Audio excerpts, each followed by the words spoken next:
My life had been completely flipped on its head. My spouse, the mother to our 2 kids, was unfaithful and, to add insult to injury, intended to leave me for her lover. I want to share something important with you. There was nothing you could have done to stop it from happening. She's the one making the error, and she'll come to realize that eventually. The most crucial thing is to rebuild yourself so that you're ready to handle the situation when she does. Regardless of whether you desire to take her back, there's a straightforward yet challenging strategy to make things work in your favor. By work in your favor, I'm referring to pulling yourself out of despair and regaining a positive outlook on life. Once you reach that point, everything else will seem easy. It's astonishing to me because I've witnessed the effectiveness of this method firsthand. For me, the approach you need to adopt is to become emotionally detached. Begin by convincing yourself that you're indifferent, even if your heart and mind aren't there yet. Nothing affects an unfaithful woman more than a man who withholds his emotions, who denies her the pleasure of seeing him distressed or manipulating his feelings. It will be difficult, and initially, you'll feel like you're fighting against your own nature. But you'll notice the benefits the first time you manage to do it. A wise man once told me that in such situations, the person who cares the least usually holds the power. I didn't understand it until I emotionally withdrew and began to see the truth in those words. When I discovered the affair, I spent a month begging and pleading with her, until I finally stopped. We have children, and a therapist advised that I should move out but still be a father in our home. This meant that I would look after the kids when she was out, and she would do the same when I was away, to minimize the impact on them. I used to sit in torment as she prepared to go out, and we would inevitably argue whenever she left. Then one day, I didn't react. I was cordial with her, treating the situation as if I were babysitting for a friend. The concern on her face as she left the house was my first indication that my approach was working. Weeks later, I found myself genuinely coming to terms with everything that was happening. We were separating, she was apparently moving on with her affair partner, and I no longer engaged in arguments or brought up the affair when around her. My focus was solely on the kids. Then, as usual, I had to be at the house by 11 p.m. because she had plans with the other man that night. When I arrived, she inquired about her appearance, and I responded that she looked wonderful and should enjoy herself without worrying about the kids, hinting she could even stay out overnight if she wished. She hesitated, then slowly made her way to her car. I stayed up chatting with a friend until about 2 a.m., and then I started receiving a barrage of text messages from her. Her first message was to check if the kids and I were all right, something she had never done before. The following message was a plea to talk when she returned, which I ignored. She arrived back around 5 a.m., by which time I was sound asleep. I got up, started my truck, and was about to leave for my grandmother's house, where I was staying. Before I could shut my truck door, she appeared at my passenger side, crying uncontrollably. I rolled down the window and she begged for just 10 minutes of my time. I let her in, and she confessed that for the past month, the same time I had stopped showing my emotions, she deeply regretted everything and pleaded for another chance, promising to work hard to regain my trust. I declined her offer politely, and that moment happened months ago, yet I still relish the feeling I had driving away. If you're seeking strength, just remember what she did. I'm not certain of its healthiness, but the thought of her being intimate with another man, as painful as it once was, became the motivation to treat her accordingly, as someone else's affair. Making the choice to focus on your own growth and well-being is a smart move. By channeling your focus towards self-enhancement, you reclaim your life's reins and demonstrate that another's deceit won't shape your identity. In this case, it seems your significant other resorted to emotional manipulation to keep a grip on the situation, exploiting your feelings of guilt and resentment. A few tactics of manipulation include gaslighting, blame shifting, and minimizing their own misdeeds. Recognizing these tactics is crucial, as is standing firm against any further attempts to sway or coerce you into getting back together if that's not your genuine desire. Remember that you are capable of creating a rewarding life for yourself, with or without your former partner. You are worthy of more. Prioritizing your physical and mental health is essential for healing and moving forward. Chase your ambitions and interests, and ensure you're supported by encouraging individuals. Stay focused on your personal advancement. Always put yourself first and remember your strength to mold a brighter future for yourself. Your resilience has already been proven, and it will continue to aid you in your future pursuits. By consistently working towards being your best self, you will attract the love and joy you deserve. Now, let's examine some feedback from the community. Steve T. 647 comments, "Regrettably, nearly every guy will endure what you have before seeking advice here. Welcome. Feel free to help others by sharing your experiences to support those in similar situations. Your journey isn't finished. You've discovered how to reclaim some of the influence and emotional power she held over you, which her affair partner didn't. Essentially, her affair cost her nothing as she had you for stability and someone else for excitement. Once you start to move on, they realize the true nature of the affair and what they're missing. They come to understand that what they sought from the affair could have been achieved with you through communication and effort. Finding a meaningful relationship is more challenging than casual encounters. At this point, if she seeks reconciliation, she's trying to regain what she's lost, but you'd be accepting someone who hurt you without regard. The unfaithful partner must earn their way back, acknowledging the full impact of their actions. Often, when faced with the extent of the damage and the effort required to mend it, they realize the harm is too great. When you start dating again, she may attempt to win you back with the same effort she gave to her affair, but this doesn't equate to repairing the damage done to you. She'll show interest in your successes, hinting at a desire to return. If you outline what it takes to rebuild trust, she might follow through, giving reconciliation a chance. However, techniques like Grey Rock or the 180 are about your healing, not about starting to reconcile. Reasonable Produce 24 adds, "There's a saying that a man's greatest strength is his ability to walk away." We often overlook this as we strive to build a family, and it's hard when our partners betray us. It's the sunk cost fallacy, and while we do love them, walking away is within our power. Channel your anger and frustration into excelling at the gym, your job, school, or anything else that helps you become the best version of yourself. Start by pretending, and soon enough, it will become a part of you. When you spot that hint of doubt, you suddenly feel a surge of empowerment. You realize that you're on the correct track. Embrace it.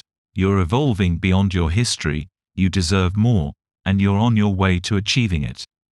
Let's move on to another tale. Karma has gained 50 pounds.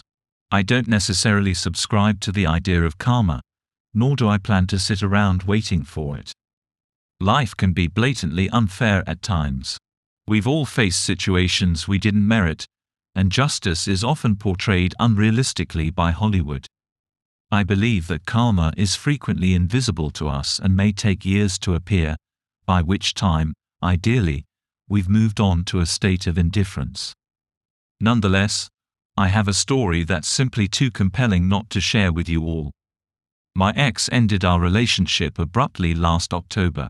We were content, living together, had adopted a dog, and were discussing our future. I had gotten to know his family, who seemed to love me as much as I loved them. My ex failed to provide a clear reason for the breakup, offering only vague excuses. Months later, a mutual friend and neighbor revealed that he had been unfaithful with a coworker he claimed was just a friend and had left me for her. I had always had my suspicions. 7 months have passed, and I've put in the effort. I started therapy 6 months ago and am still attending. I've been journaling, reading self-improvement books, and reflecting deeply on myself and the types of partners I attract. I've taken up CrossFit, run 5 kiloseconds 3 times a week, hiked 40 miles with another trip planned, embarked on several road trips, reconnected with old friends, and made new ones. I'm considering a career change and have cautiously returned to the dating scene. Last week, I met a man through an online dating site, and he asked me out for Monday evening. My date chose the restaurant, made reservations, and set the time. Upon my arrival, the waitress inquired about our seating preference. I mentioned I had no particular preference, and he suggested a spot in the shade. The waitress led us to a shaded table in the nearly empty restaurant, with only 2 or 3 other tables filled. As we sat down, I noticed a couple at a table directly behind my date, but initially didn't pay much attention. However, the man seemed to squirm and look uneasy from the corner of my eye.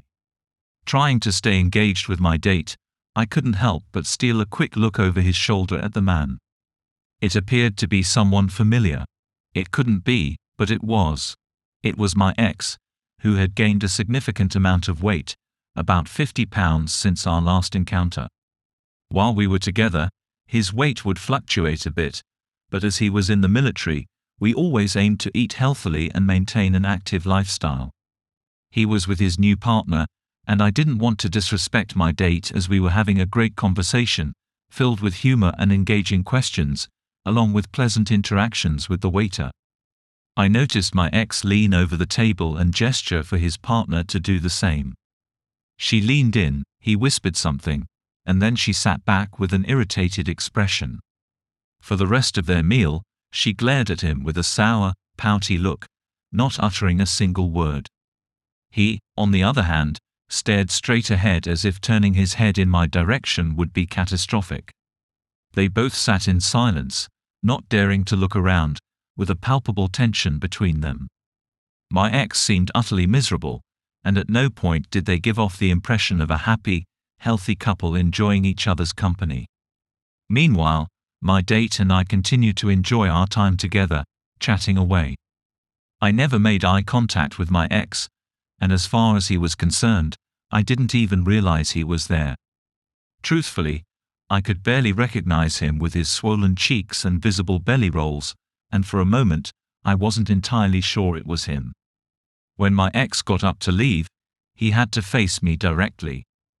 I maintained eye contact with my date, nodding along, and resisted the urge to look at my ex as he passed by to exit. I'm quite fond of my date, and my ex doesn't deserve even a moment of my attention. Therefore, I refrained from taking a final glance to confirm that the significantly overweight person was indeed my ex. They departed, and my date and I proceeded to enjoy a fantastic evening. He requested my phone number and expressed his desire to meet again. We have been exchanging messages ever since. Additionally, my date is impressively tall at 6 feet 4 inches, extremely attractive, and works as a firefighter. My purpose in telling this story isn't to give false hope to others that they might experience the same.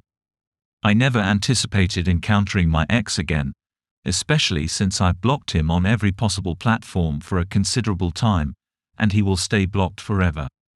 During the entire incident, I felt completely indifferent.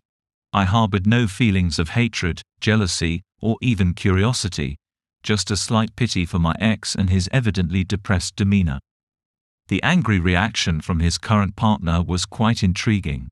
After all, she pursued a man who was already in a relationship, succeeded, and now has him. What's there to be upset about? At one point, shortly after my ex noticed me, he attempted to leave prematurely. His partner refused, resulting in her glaring at him with annoyance. I later speculated whether this was her attempt to demonstrate their innocence or a peculiar way of punishing my ex by forcing him to watch me and my date get along.